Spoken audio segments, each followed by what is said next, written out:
Today I'm going to show you how to make coleslaw. Here I have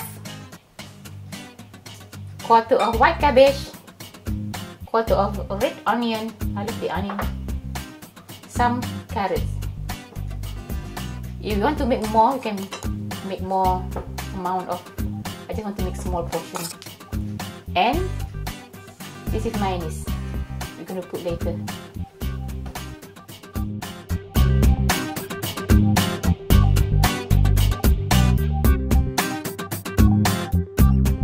Here I'm going to show you how to grate the carrot. You have this, whatever type of grater you have.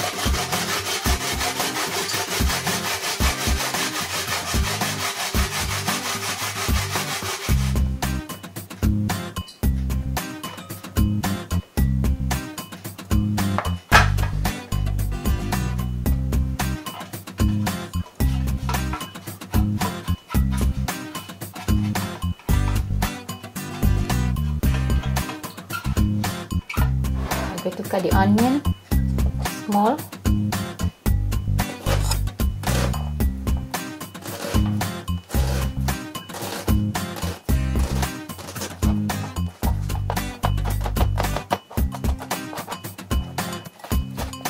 Some people don't like onion.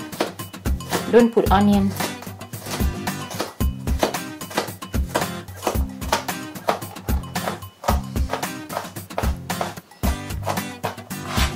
Cut it small. If you how big you want, the smaller is better. I'm going to put in the bowl.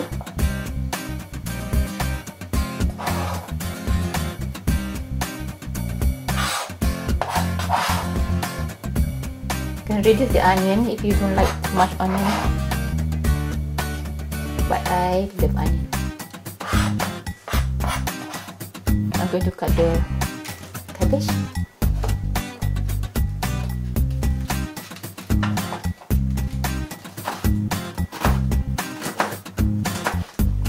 Cut the smaller,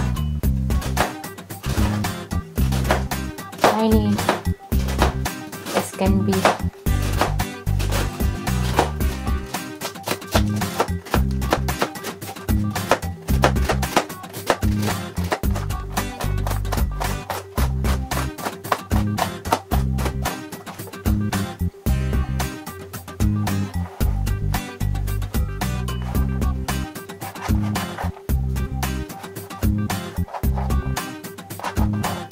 Put all of them together.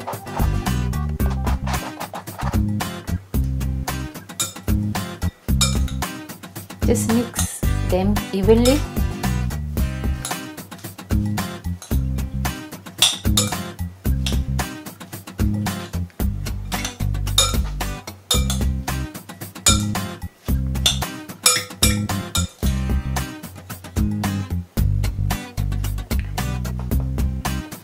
Then I'm going to put the mayonnaise.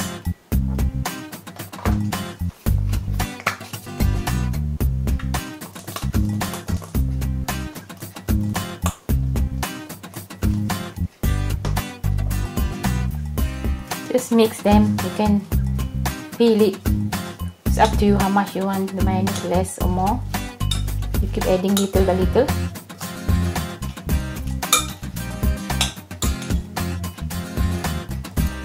Here, coleslaw is ready, lovely and fresh. Stay safe and try if you like it. See you next time. Bye. Don't forget to subscribe my channel and like. See you again. Bye.